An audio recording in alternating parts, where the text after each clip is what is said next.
Bonjour et bienvenue dans ce dernier épisode de la saison sur l'amitié. Waouh, quelle vie on mène! Incroyable! Si vous avez écouté l'épisode de la semaine dernière, vous avez entendu qu'on a cru qu'on n'aurait pas cet épisode. Donc dans cet épisode, on parle de l'épisode précédent avec l'épisode mystère. C'est parce qu'on pensait que ce serait un épisode confidentiel que vous n'écouteriez jamais. Mais vous pouvez aller l'écouter. Je vous recommande de commencer par l'épisode de la semaine dernière. La partie 1 avant la partie 2, ça aide. Et je suis vraiment reconnaissante pour tout ce qu'on a grandi et cheminé pendant cette saison sur l'amitié. Moi, je sais que ça m'a beaucoup fait réfléchir, ça m'a beaucoup challengé et ça m'a fait du bien, tous ces épisodes. Et j'espère que ça vous donne vraiment envie de travailler à avoir de belles amitiés. L'amitié, c'est quand même chouette, même si c'est difficile. Donc voilà, c'est le dernier épisode avant quelques semaines. On a hâte de vous présenter la nouvelle saison, mais d'abord on doit y travailler. Donc voilà, on va un peu disparaître des réseaux. Mais en attendant, je vous souhaite un très bon épisode avec les experts. C'est un épisode qui pique un peu quand même, donc j'espère que ça va pas trop vous brasser ou que ça va vous brasser au bon endroit où vous avez besoin d'être brassé. Je recommande de l'écouter dans un moment où vous êtes disponible parce qu'on parle de pardon, d'offense dans l'amitié, de blessures et c'est jamais très facile. Dans cet épisode, on va parler de les choses difficiles dans l'amitié. Je pense que même si on n'a pas l'épisode de la dernière fois, il y avait une conclusion importante que tu as amenée, Sophie, à notre épisode, qui sera utile, même je pense, dans cette conversation. C'était que notre valeur ne dépend pas de la qualité ou du nombre de nos amitiés. Et ça, je pense que c'est une bonne base Enfin, je me permets de rappeler ce que tu as partagé à la fin du dernier épisode, parce que je pense que ça, c'est la base à se rappeler quand on aborde même ces questions un peu plus chaudes sur l'amitié maintenant. Ouais, c'est vrai. Nous avons de la valeur juste parce que nous sommes. Yes. Première question, que faire quand deux amis évoluent différemment et s'éloignent progressivement? Et alors là, je voudrais dire que c'est intéressant parce que nous trois, nous avons un style relationnel amical qui est assez chill et distant. Et donc, si on avait quelqu'un d'autre dans la pièce qui aurait un autre style relationnel, il y aurait une réponse différente. Donc voilà, prenez en compte que nous sommes trois femmes qui sommes plutôt chill et peut-être C'est un peu vrai que tu dis ça détachées. parce que moi, ma première réaction, ça aurait été de dire: «Bah, c'est la vie, hein, faut faire le deuil, faut faire le deuil des relations».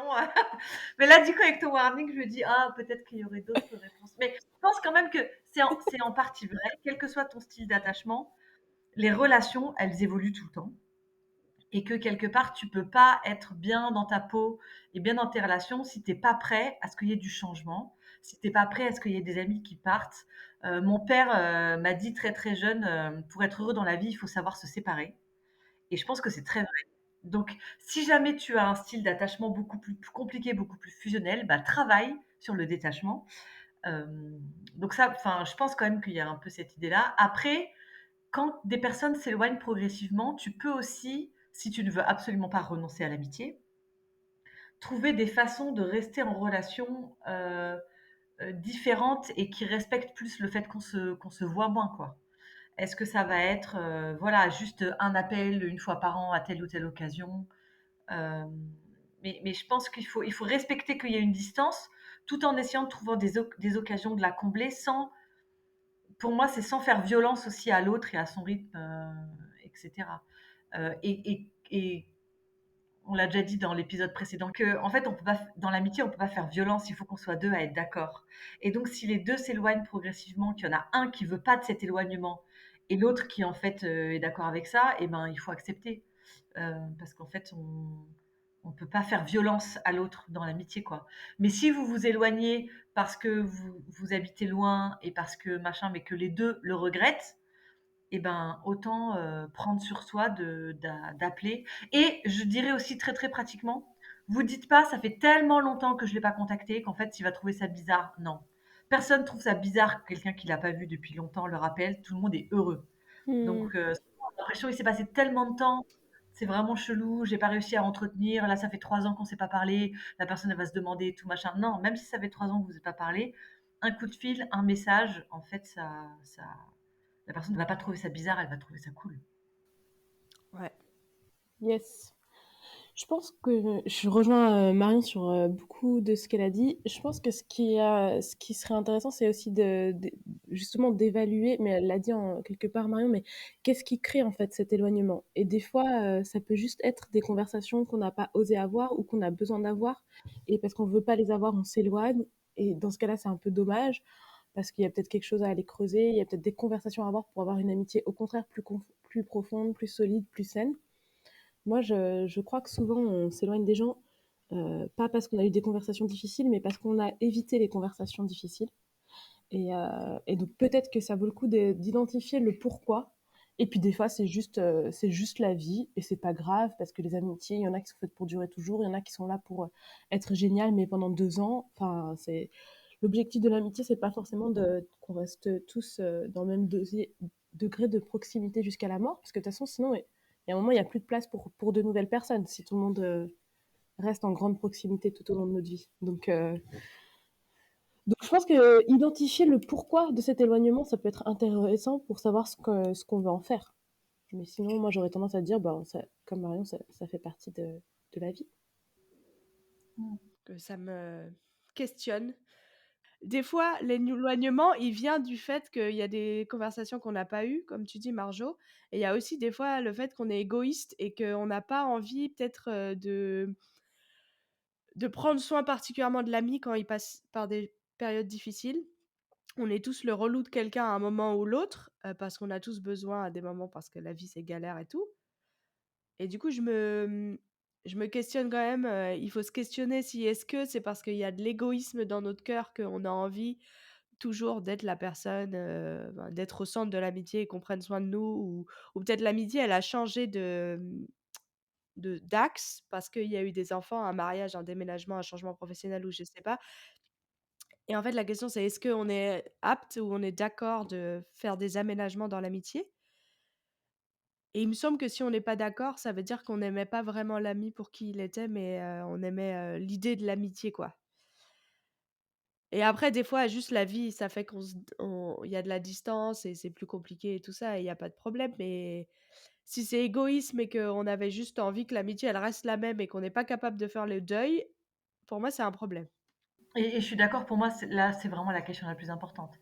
Est-ce que ce que tu aimes, c'est l'ami ou c'est l'amitié? Parce que si c'est la relation, en fait, qui te nourrit et pas la personne, bon, c'est presque inévitable, hein, c'est le jeu. Mais du coup, la relation, elle va fatalement changer Mmh. quand on vieillit. Il y a des déménagements, il y a des mariages, il y a des enfants et tout. Si jamais, en fait, c'est à ce style de relation-là que tu es attaché, tu vas lâcher la personne pour retrouver quelqu'un qui va être dans le même moment de vie, Ouais. avec qui tu peux de nouveau vivre une relation proche. Alors que si c'est l'ami avec qui tu es ami, eh ben, tu vas faire des aménagements nécessaires. C'est un truc classique avec les personnes qui ont leur meilleur ami célibataire, qui ont les meilleurs amis célibataires. Et dès que le meilleur ami se met en couple, et ben en fait, on va chercher un autre meilleur ami qui est aussi célibataire parce qu'on veut quelqu'un qui Mmh. soit dispo le soir, on veut quelqu'un machin machin. Là, pour moi, ça pose question de dire en fait, c'est un certain type de relation que tu cherches et il y a pas de problème, hein, c'est bien quand tu es célibataire, c'est bien d'avoir des amis célibataires, mais du coup, ça pose un peu question sur quelle est vraiment l'affection que tu as pour cette personne qui change de vie, quoi. Ouais, mais du coup, ça rejoint ce qu'on avait dit dans ce premier épisode mystère. C'est c'est que nos amitiés ne sont pas là que pour prendre, que pour aller chercher ce dont on a besoin nous-mêmes, mais elles sont aussi là pour donner. Et du coup, la personne relou, ben, après, faudra, je sais pas s'il y a une question, il me semble qu'il y en a une sur quelle limite on met à tout ça, mais du coup, la personne relou, ça dépend aussi si elle passe par un passage difficile. Enfin, pour moi, si c'est vraiment un ami, bah, c'est notre rôle d'accepter ce moment un peu douloureux et pénible qu'on va traverser avec l'autre. Si après, c'est que ça transforme la relation et qu'on devient le psy de notre ami, ce qui n'est pas non plus notre rôle, ou le sauveur de notre ami, ce qui est encore moins notre rôle, j'ai envie de dire, là, il va falloir se poser des questions et on n'est pas obligé d'accepter n'importe quelle fonction que nous donnent nos amis non plus dans leur vie, quoi. Mm. Je vous invite à aller écouter l'épisode de Carole sur la dépendance et la liberté en amitié parce qu'on parle de ça justement, des phases de l'amitié et de comment naviguer ça. C'est pas facile. Franchement, c'est pas facile parce que c'est organique, il n'y a pas de procédure en fait. Et puis, ouais, on est en relation avec des gens qui sont pas pareils que nous, qui ont pas les mêmes attentes, les mêmes besoins, et du coup, on peut pas projeter qu'est-ce qui marche pour nous, qu'est-ce qui est important pour nous sur l'autre, et ça rend les choses compliquées. Est-ce que, Marjo, tu parlais de, il faut en parler, il faudrait avoir des conversations sur ça, parce que des fois, c'est parce qu'on n'a pas les conversations qu'on s'éloigne. Est-ce que tu peux donner une phrase pour commencer une conversation que on pourrait conseiller à des gens qui sentent qu'il y a un problème dans la relation, dans l'amitié, mais qui savent pas trop comment commencer la conversation? Est-ce que tu as une idée de phrase ou de mots-clés qu'on pourrait utiliser? Ça c'est dur parce que j'imagine qu'il peut y avoir 10 milliards de raisons pour lesquelles il y a une conversation difficile, mais peut-être que l'idée ce serait de commencer par parce que notre amitié, parce que notre relation, elle compte pour moi. J'ai envie d'avoir cette conversation qui va pas être. Et peut-être qu'il faut l'annoncer de but en blanc. Je sais pas, hein, je réfléchis en même temps que je parle, Ouais. donc vous pouvez corriger les filles derrière, mais peut-être que déjà poser parce que cette relation, elle compte pour moi, j'ai envie qu'on ait cette conversation qui va pas forcément être simple, qui va pas forcément être facile, mais je crois qu'on peut réussir à avoir cette conversation et en sortir grandi. Est-ce que t'es OK? Est-ce que t'es prêt? Parce que la personne peut répondre, je suis pas prête en ce moment, on en reparle dans une semaine quand j'aurai passé ce moment difficile. Enfin, j'en sais rien. Ouais. Pour moi, ça dépend aussi si tu sais quelle doit être la conversation pénible ou si tu le sais pas. Parce que des fois, tu sens qu'il y a de la distance, mais en fait, toi, tu n'es pas la personne qui sait quel est le problème. Si tu sais quel est le problème, moi, je suis d'accord, il faut déjà poser le fait que la relation, elle est importante et puis oser affronter le sujet. Si tu sais pas, je pense qu'il faut oser dire, mais aussi, voilà, que je sais pas, est-ce que tout va bien? Est-ce qu'il y a un truc qui va pas? Et je pense que là, pour le coup, bah, c'est toujours bien de rappeler que la relation, elle est importante, mais c'est aussi bien de dire dès le début, moi, je pense que c'est possible, en fait, de se réconcilier dans l'amitié. Du coup, on pousse un peu sur le truc d'après, mais des fois, les gens, ils affrontent pas les difficultés qu'il y a dans l'amitié parce qu'ils partent du principe que c'est mort, quoi. Je pense que si tu veux obliger une personne à te dire quelque chose qui va pas dans ta relation, il faut que tu commences par la rassurer en disant: «Je provoque cette discussion, pas parce que je veux qu'on se dispute, mais parce qu'en fait, je suis persuadée que la réconciliation, elle est possible et c'est pour ça que je provoque cette discussion». C'est pas pour régler mes comptes, c'est pas pour, qu'on distribue des points de qui a raison, de qui a tort, mais c'est parce que je pense vraiment que la réconciliation est possible et que du coup, j'ai envie qu'on en discute, quoi, et que j'ai envie de demander pardon s'il y a quelque chose dont j'ai besoin de demander pardon et tout. Mm. Ouais, moi, je suis d'accord avec vous et je dirais ensuite qu'on soit conscient ou pas de pourquoi est-ce qu'il y a du malaise ou pourquoi la relation est un peu chelou. Moi, je dirais, je suscite cette conversation parce que ces derniers temps, j'ai l'impression qu'il y a un malaise ou j'ai l'impression qu'il y a des choses qu'il faut qu'on discute et toujours parler du jeu et après parler des faits et de comment on a réagi. Et je pense qu'il y a, c'est en anglais, il y a cette phrase qui, moi, me parle beaucoup dans les amitiés qui dit lead with vulnerability. Donc, c'est la vulnérabilité qui doit tirer le traîneau de la conversation parce que la vulnérabilité, c'est ta vulnérabilité. Et c'est toi. Et du coup, en fait, quand on offre notre vulnérabilité aux gens, et ben, ça rappelle qu'on a confiance en eux et c'est ça le terrain fertile pour avoir des bonnes conversations difficiles. Et du coup, c'est vraiment important de dire, en fait, j'y vais avec ma vulnérabilité parce que reconnaître qu'il y a du malaise dans la relation, c'est vulnérable, en fait, parce que c'est pas très agréable de mettre les pieds dans le plat. Mais je pense que ça permet à la personne de moins se braquer ou de moins surréagir ou d'entendre, en fait. Ouais. Et après, on ne contrôle pas de toute façon l'autre et sa réaction et comment la personne, elle va réagir à cette conversation, mais c'est mature d'affronter les choses en tout cas. Puis de toute façon, si on les affronte pas, ça va se détériorer en fait. S'il y a un gros truc au milieu et qu'on décide pas de l'affronter, la relation, elle va se détériorer. Alors peut-être plus doucement, mais elle va finir par se détériorer. Donc autant y aller. Ça semble super dur sur le moment, je trouve, mais de toute manière, c'est la seule façon de faire perdurer cette relation sur le long terme. Tout à fait.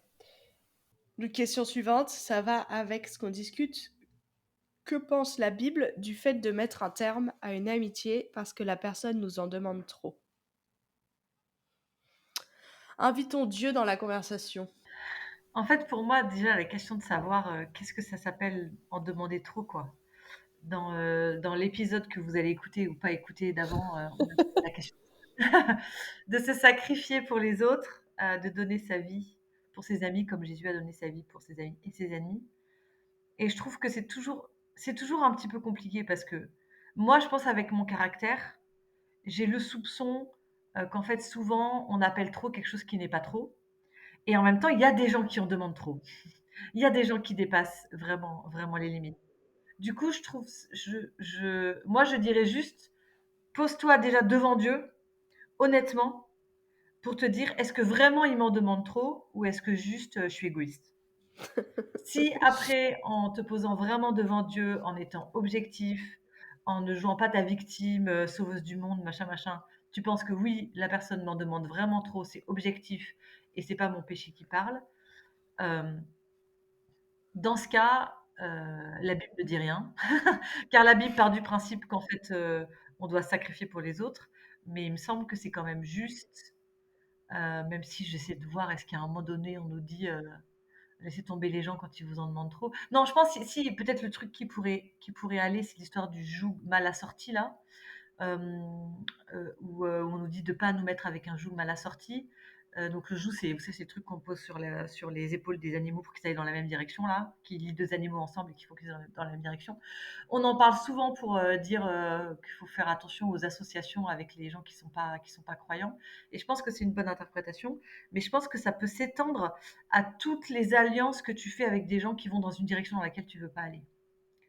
Et quand tu as des gens qui te demandent trop, quand tu as des gens qui te poussent à aller dans des directions, même si ça peut être par rapport à ton intérieur dans lequel tu veux pas aller, je pense que ça peut être, ce verset-là, il peut nous dire en fait non, là je vais dans une direction, notamment devant Dieu, où en fait, alors ça m'étouffe et ça étouffe ma vie spirituelle, ça me force à, laisser tomber mes engagements parce que cette personne m'en demande trop. Enfin, des trucs où tu sens qu'en fait, ça te pousse dans une direction qui n'est pas la direction que Dieu veut. Je pense que ça s'applique. Mais avant de sortir le verset machin, je veux pas mettre sous un joug mal assorti, pose-toi vraiment pour te demander, est-ce que cette personne vraiment t'en demande trop? Ou est-ce que juste lui poser des limites, ce serait pas suffisant? Tu peux te barrer de l'amitié en courant, mais est-ce que la première étape avant de te barrer de l'amitié en courant, ce serait pas de lui dire, en fait, pour moi, c'est pas possible. Et c'est des conversations douloureuses, hein. Moi, j'ai eu à le faire avec quelqu'un. Et au début, cette personne m'a dit, bah, on peut pas être amis en fait. Si tu poses ces limites-là, parce que pour moi, ces limites-là, c'est la base. Et finalement, en fait, on est amis. Elle a pris du temps et elle a fini par accepter et par trouver qu'il y avait quand même plus d'avantages à faire avec le peu que je donne. Enfin, selon ses critères, que je donnais trop peu. Mais de poser des limites et de dire, en fait, au-delà, moi, je suis pas possible. C'est pas possible pour moi au-delà de ça. Et en fait, les personnes, si elles veulent vraiment l'amitié, eh ben, elles vont se restreindre un petit peu, quoi. Et si c'est des personnes toxiques, on n'aime pas trop ce mot dans ce podcast, mais vraiment, ça veut dire vraiment qu'ils vont t'aspirer ton énergie vitale et qu'ils vont te mettre dans une direction dans laquelle tu veux pas aller. Là, en effet, je dirais, il faut dire non, quoi. Moi, je pense que on peut pas décider pour l'autre que l'amitié, elle s'arrête. Parce que on peut décider par contre quel est le cadre dans lequel on veut que l'amitié, elle vive. Et si la personne n'est pas prête à respecter ce cadre, alors l'amitié n'est pas possible parce que c'est pas le cadre. Mais disons qu'en gros, on dit à l'autre, voilà, l'amitié pour moi, c'est ça, voilà les limites que moi j'ai avec toi dans cette amitié. Si la personne n'est pas d'accord, ben l'amitié n'est pas possible parce que le cadre de l'amitié n'est pas respecté. Mais pour moi, c'est plutôt comme ça qu'il faut voir les choses, de dire, toi, tu peux décider de tes limites, tu fixes tes limites, tu communiques à l'autre tes limites, tu le recommuniques peut-être si l'autre n'est pas habitué à ses limites et que tu dois renforcer ça. Mais après, si la personne, elle respecte, bah, l'amitié est possible. Si la personne, elle respecte pas, l'amitié n'est pas possible. Mais pour moi, c'est vrai dans toutes les relations, dans les relations professionnelles, amoureuses ou amicales. En fait, on doit savoir quelles sont nos limites, les proposer à l'autre. Et des fois, il n'y a pas besoin d'en parler, des limites. Des fois, il y a besoin. Et ouais, je sais pas. Ça a l'air facile comme ça et c'est pas du tout facile. Allez écouter l'épisode sur les limites. Vous comprendrez que c'est la galère dans ma vie. Mais ouais, Je pensais, du coup, parce qu'on évoquait la Bible, je pensais à 2 versets, qui me faisaient, enfin voilà, en lien avec tout ça. Je pensais à quand Jésus dit, «Si quelqu'un te demande de faire, 1 kilomètre avec lui, fais-en 2». Ouais. Et je pensais à un autre verset qui me parle beaucoup en termes d'amitié, c'est Proverbe 17, c'est: «Un ami aime en tout temps et dans la douleur, il se montre un frère». Et même si je rejoins, hein, qu'il y a des limites à respecter et qu'il faut, et que le but, c'est pas d'être, les super-héros, de nos amis, encore moins leurs sauveurs.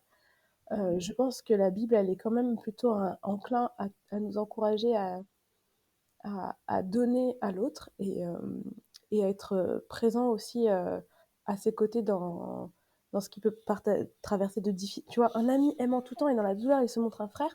Un frère, quelque part, c'est quelqu'un qui peut pas enfin, qui peut pas se carapater parce qu'il en a marre, quoi. C'est quelqu'un qui est là et qui est avec toi dans ce que tu traverses. Donc, je pense qu'il faudrait vraiment faire attention à ce que ça veut dire un ami qui nous en demande trop.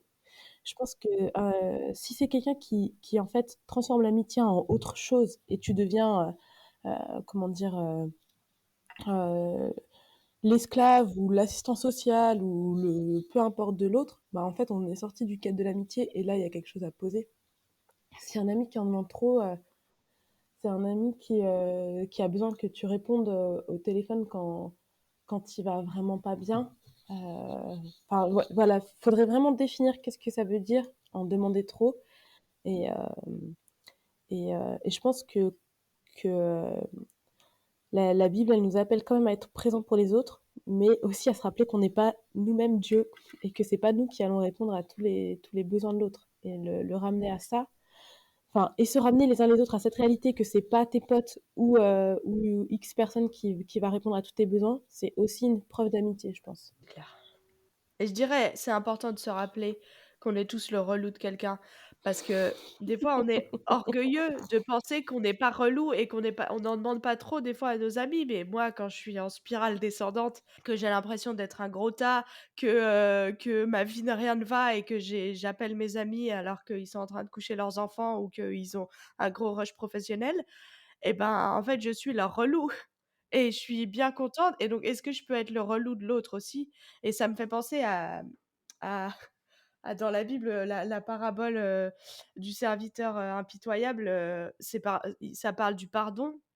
Mais en fait, c'est Jésus qui raconte une histoire où il y a un maître qui pardonne la dette immense d'un de ses serviteurs. Et après, le serviteur, il va choper un autre serviteur, un de ses serviteurs à lui, qui lui doit un peu d'argent, et il lui demande qu'il rembourse immédiatement. Il le jette en prison. Et puis quand le maître, il apprend que le serviteur à qui il a pardonné une immense somme, il n'arrive pas à pardonner la petite somme de son de son serviteur, il pète un câble et il le jette en prison et c'est fini pour lui. Mais ça parle du pardon et on va en parler plus tard. Mais est-ce que je me rends compte en fait que mes amis, ils font des efforts pour moi, ils sacrifient pour moi et tout, et que moi aussi je peux faire la même chose pour eux, pas en récompense, pas en retour, mais parce que on a besoin de faire ça les uns pour les autres aussi, quoi. Même si on n'est pas le sauveur de nos amis, mais des fois, il faut qu'on se bouge les fesses. Et Netflix, ça va 5 minutes, mais on peut aller aider nos amis quand ils sont en galère, quoi.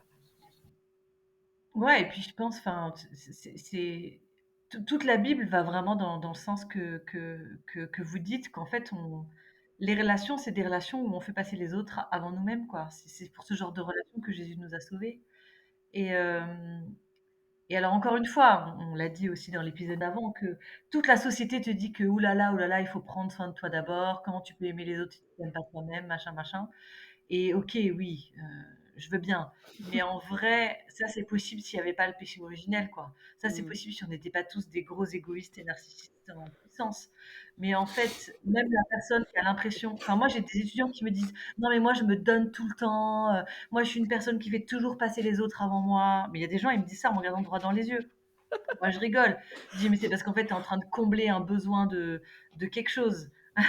Tu es en train de combler un besoin de quelque chose, c'est parce qu'en fait, ça te va bien et que tu t'y retrouves dans cette position de personne qui donne tout le temps et tout. Parce que sinon, tu le ferais pas en vrai, parce que tu es comme moi, tu es égoïste. Alors, on lutte contre notre égoïsme, hein. Je dis pas tous qu'on est tous des monstres, mais je pense quand même que c'est naturel un peu en nous et du coup, je pense que vraiment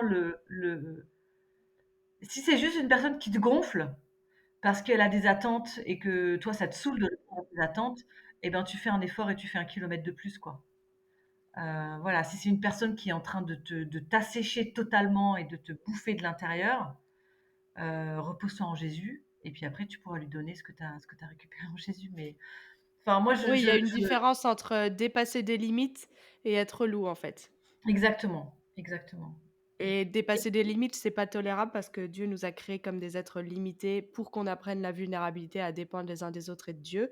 Mais juste être relou, c'est pas un critère, quoi. Ouais, exactement. Et ça rend les choses d'ailleurs bien plus compliquées. Peut-être est-ce que je peux rajouter, alors je confesse Ouais. que je n'ai pas écouté l'épisode sur les limites. Donc c'est sans doute quelque chose que vous avez dit dans cet épisode. Mais pour moi, la question des limites, c'est une question qui est vraiment piégeuse parce que on a des limites et donc il faut en avoir conscience. En même temps, je ne sais pas si on est très honnête sur nos limites et si on n'a pas tendance en fait à les placer là où ça nous arrange plutôt que là où vraiment on peut le faire. Par exemple, de dire non mais moi je peux faire qu'un kilomètre, je peux pas faire 2 kilomètres. 1 kilomètre c'est ma limite. Alors qu'en fait c'est pas vrai. Tu pourrais faire 2 kilomètres, mais ça te fatigue et ça te fait mal aux pieds. Donc tu décides que ta limite c'est 1 kilomètre. Et je parle pour moi. Je pense que des fois je mets les limites là où ça m'arrange, plus que vraiment là où sont mes limites devant Dieu et Je suis devant les gens. d'accord. Donc, quand vous réfléchissez à quelles sont vos limites, euh, réfléchissez bien et réfléchissez devant Dieu, quoi. Mmh. Et avec le Saint-Esprit et pas avec le péché. Pas Parce avec que je pense qu'on Instagram. a quand même une Ouais. tendance à se surprotéger. Mmh. Euh, Tu as voilà, raison. c'était juste. Je pense que nos relations, elles sont pas faites pour que tout soit toujours confortable non plus. Si c'est toujours confortable, si ça nous demande jamais rien de nous-mêmes, bah, en fait, on n'est jamais en train de donner. En fait, on est juste en train de vivre un moment chouette. Et c'est bien, hein, il faut vivre des moments chouettes. Mais si tout ce qu'on cherche, c'est le confort absolu, on n'est pas dans le don de soi, ça, c'est sûr. Ouais. Il n'y a pas de croissance sans inconfort. Mm. La question suivante, ça va un petit peu avec ce qu'on disait sur est-ce qu'on doit mettre fin à l'amitié ou pas. Est-ce que vous pensez que toute amitié brisée par un conflit ou une blessure peut être restaurée? Et là, sur ça, je voudrais commencer en disant que la différence entre une amitié et un mariage, c'est que dans un mariage, il y a une alliance qui est faite au moment du mariage entre les deux participants, alors que dans une amitié, il n'y a pas d'alliance. Et que pour moi, ça m'inspire dans le fait qu'on peut pas traiter une amitié de la même manière qu'on traite un mariage, parce que c'est pas les mêmes bases pour commencer. Qu'en pensez-vous? Quelles implications tu en tirerais par rapport à la question du pardon? C'est-à-dire qu'un mariage nécessite, il y a une obligation de tout mettre en place dans un mariage parce qu'il y a alliance. Mais dans une amitié, est-ce qu'on doit tout mettre en place pour essayer de ressusciter, de restaurer? Moi, je commencerai par dire que le premier truc, c'est qu'il faut se dire que c'est possible de restaurer l'amitié. Je fais régulièrement des interventions sur le pardon dans le cadre des GBU.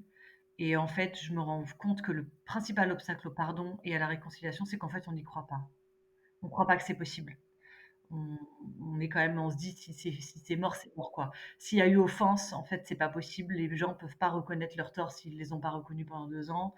Les gens peuvent pas pardonner. Enfin, je pense vraiment, on n'est pas. Les gens ont du mal à croire que c'est vraiment possible la réconciliation. Mmh. Et moi, je pense que déjà, il faut se dire que c'est vraiment possible et oser se lancer. Maintenant, c'est vrai que comme c'est pas dans une alliance, t'es pas dans une obligation de chercher la réconciliation. Tu peux vouloir aussi juste que l'amitié s'arrête et enfin, pour moi, c'est pas un problème. Mais il faut pas que ce soit par idée de dire de toute façon la réconciliation, elle n'est pas possible.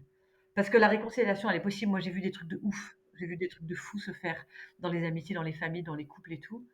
Euh, ouais, je dirais juste ça pour commencer. La réconciliation, en fait, elle est possible.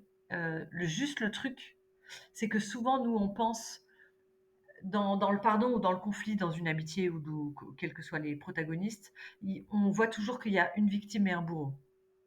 Il y a la personne qui a fait le mal et qui doit s'excuser, et il y a la personne qui n'a rien fait, qui est une victime et qui doit accorder son pardon. les relations humaines sont bien plus complexes que ça, parce que tu réponds toujours au péché par le péché. Ça veut dire que quelqu'un te fait du mal et tu réponds pas en étant bon, compatissant, gentil, machin. Tu réponds en fait avec du mal. Ce qui fait que quand 2 amis vont devoir se réconcilier, en fait, il va même s'il y a une personne qui est peut-être plus coupable que l'autre, souvent quand même, les 2 vont devoir se demander pardon. Et quand tu rentres dans un processus de réconciliation avec quelqu'un, tu peux pas te dire: «Cette personne, elle doit me présenter ses excuses et moi, je suis qu'une oie blanche», en fait. Parce qu'on n'est jamais innocent quand il y a un conflit relationnel, même si les torts sont pas, 50-50. Et je pense rentrer dans ce processus de pardon, en étant prêt à reconnaître aussi tes torts, à reconnaître que tu as mal réagi, peut-être à l'offense, à reconnaître que tu as pas eu la bonne, attitude et tout. Ça, c'est un prérequis à mon avis pour, si tu veux sauver la relation. Ouais, je pense que c'est dans tous les cas que la relation ensuite elle soit. Enfin, je pense qu'on va pas forcément toujours retrouver la même relation. Je pense que c'est possible, comme disait Marion, puis et que des fois ce sera pas le cas parce que ça aura quand même changé des choses. Mais dans tous les cas, je pense qu'il faut pas le traiter trop à la légère. S'il y a eu un conflit, si l'autre nous a fait du mal ou si on a fait du mal à l'autre, c'est vrai qu'on n'est pas dans une alliance et qu'on peut se dire, bah ok, j'ai d'autres amis, il ou elle a d'autres amis, on continue notre vie et puis basta, on n'en parle pas. Je pense que tant qu'il y a un sujet ouvert, tant qu'il y a une blessure ouverte, tant qu'il y a quelque chose qui n'a pas été euh, réglé, euh, et ben c'est pas rien de passer à autre chose. Je pense qu'il faut quand même si cette amitié elle va se terminer, j'en sais rien. Imaginons que quelqu'un fait quelque chose de, de, de grave, voire de dramatique envers nous. Euh, je pense qu'on peut pas juste dire bon bah tant pis, j'exclus cette personne de ma vie et le problème est réglé. Je pense qu'on a quand même un travail à faire en nous-mêmes, sur nous-mêmes, devant Dieu et peut-être avec cette personne, si c'est possible, pour pouvoir avoir, même si ça doit se terminer, mais pour avoir une fin, une clôture qui soit saine.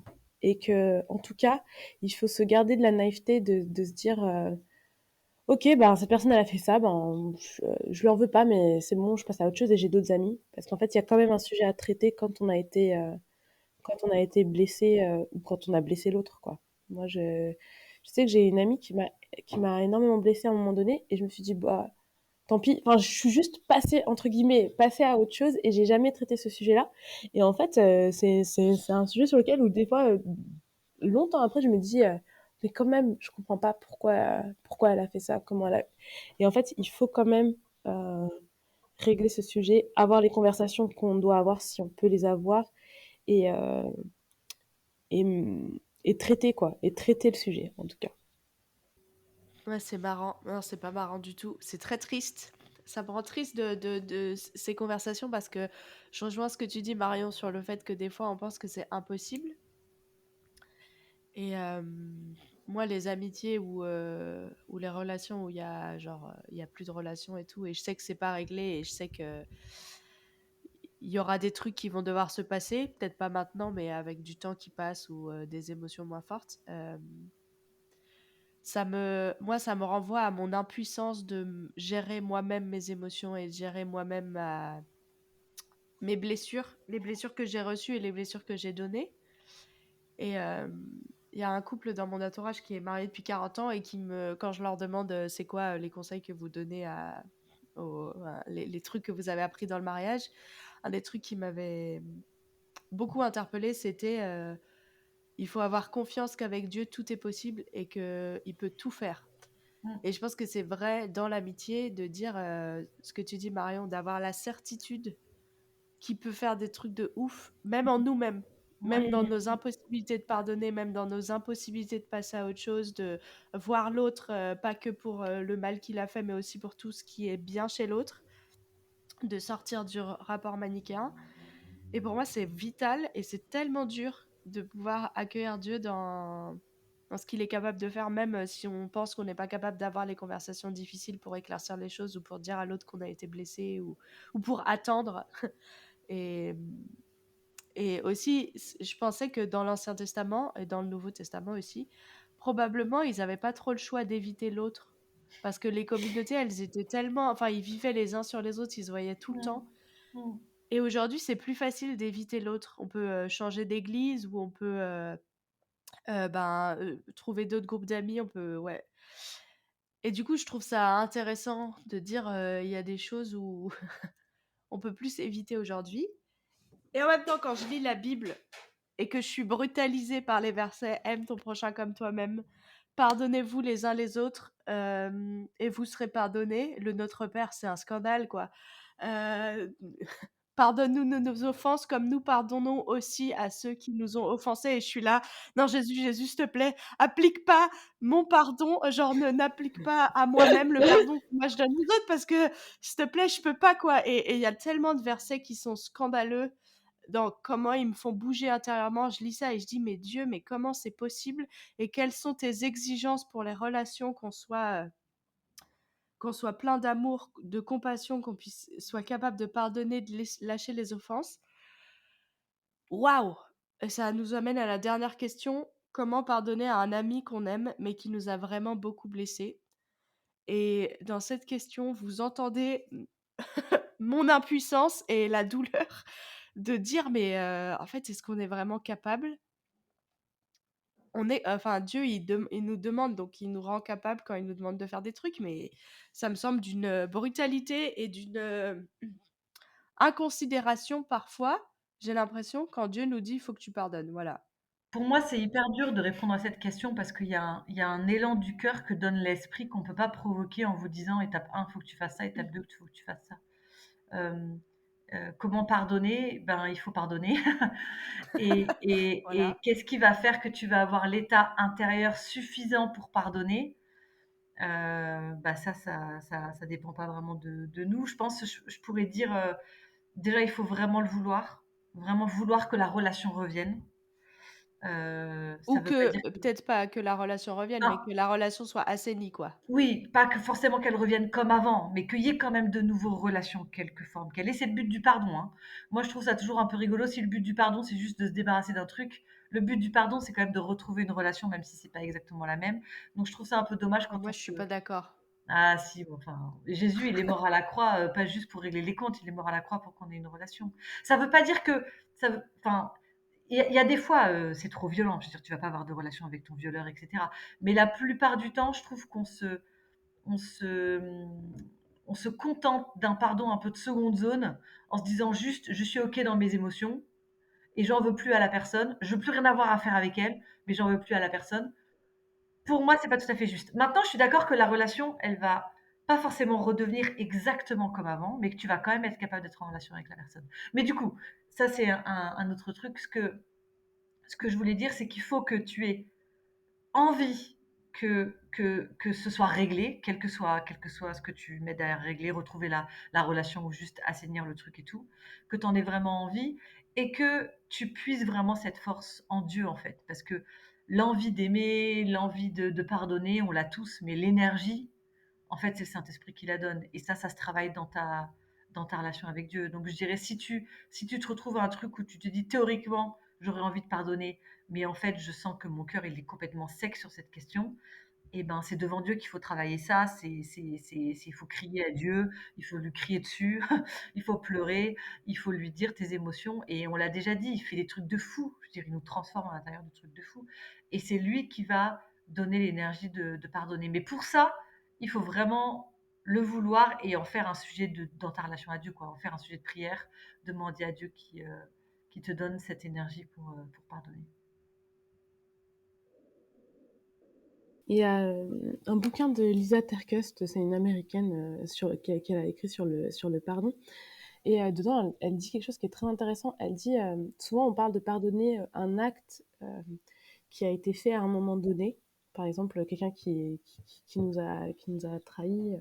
Elle a vécu l'adultère de son mari et elle dit bah, c'est une chose de pardonner l'acte, l'adultère de son mari, ou alors dans une amitié, ça pourrait être la trahison qui s'est passée à un moment donné. Mais souvent, ce qui rend ça difficile, c'est que ce qui a été fait à un moment donné a des conséquences aujourd'hui. Parce qu'un tel m'a trahi en janvier 2008, peut-être qu'aujourd'hui, j'ai du mal à faire confiance aux autres ou, euh, ou j'ai du mal à reconstruire des amitiés, ou etc., etc. Et je pense que c'est important dans cette démarche de pardon et de changement de notre cœur devant Dieu, d'être capable de poser ça. non seulement c'est ce que la personne a fait à un moment donné, mais en fait, souvent, ce qui est difficile, c'est que on n'a pas eu juste mal à ce moment donné-là. Parfois, ce qui nous a été fait nous fait mal encore aujourd'hui.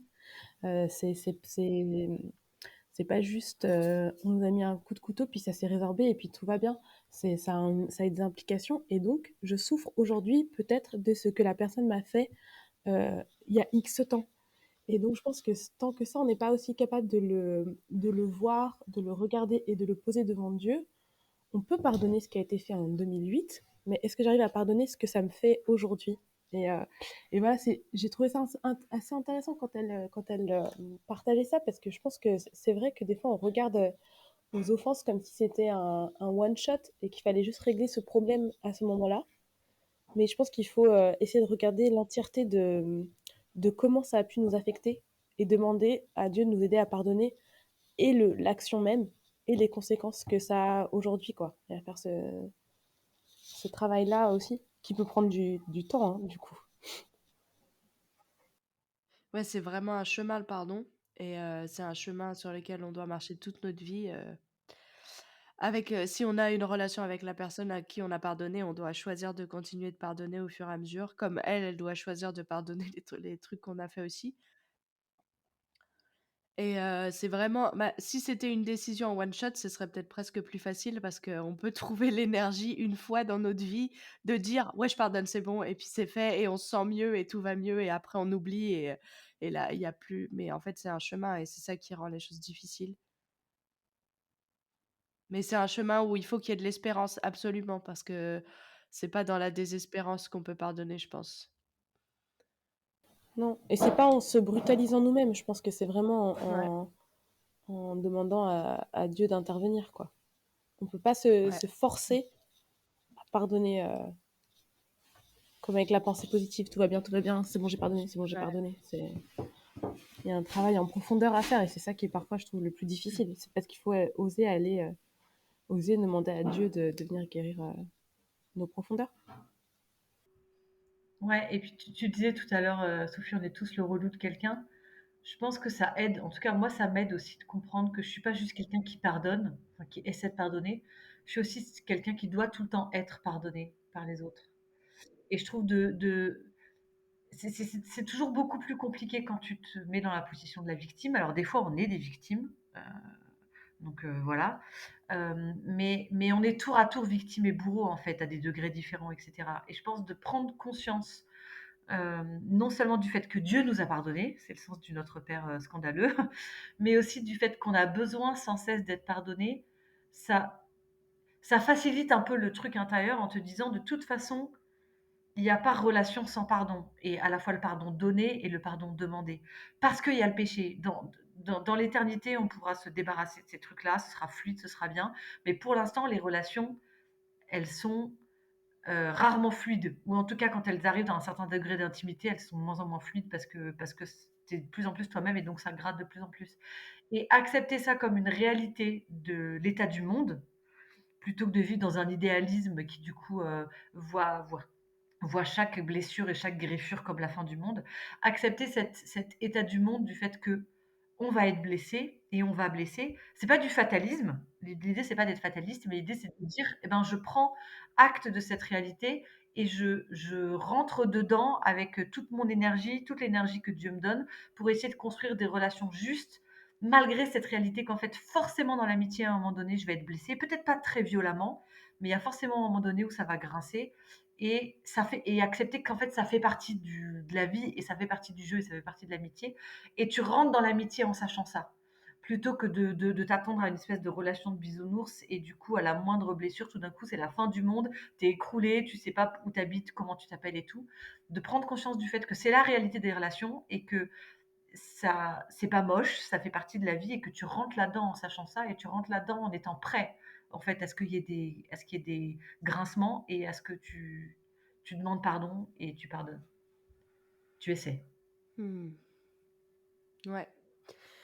Eh bien, je vais terminer cet épisode en rappelant ce qu'on a dit au début, Marjo, que, on a de la valeur même si les gens ils nous font des crasses, même si on est blessé, même si on n'arrive pas à pardonner, même si on a la rancœur tenace. on a de la valeur, même si nos amis ne nous parlent plus ou qu'on ne désire plus parler à nos amis. Et nos amis ont de la valeur, même quand ils nous ont fait des crasses, Ouais. même quand on ne peut plus leur parler, même quand on ne sait plus comment être en relation avec eux. Et ça, c'est la base pour l'humanité, pour être en relation les uns avec les autres. Merci mesdames, vous êtes vraiment des expertes. Hein. Merci à toi, Sophie. Ouais, merci Sophie. Merci d'avoir écouté cet épisode jusqu'au bout. Voilà, c'était la fin de la saison sur l'amitié, la saison 6 de nos 2 centimes. Ça fait beaucoup d'épisodes derrière nous quand même et on a hâte de vivre des nouvelles aventures avec vous. J'attire votre attention sur le fait que maintenant on a un Patreon sur nos 2 centimes. Vous pouvez aller soutenir le podcast, participer aux frais d'hébergement et d'achat de matériel. Et en contrepartie, vous recevrez des exclus, des nouvelles. On va aussi changer le logo bientôt, donc vous pourrez aller voter pour le logo que vous préférez.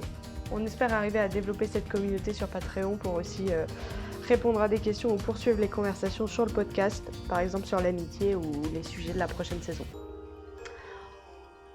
Voilà, on vous souhaite une bonne fin de journée et à bientôt!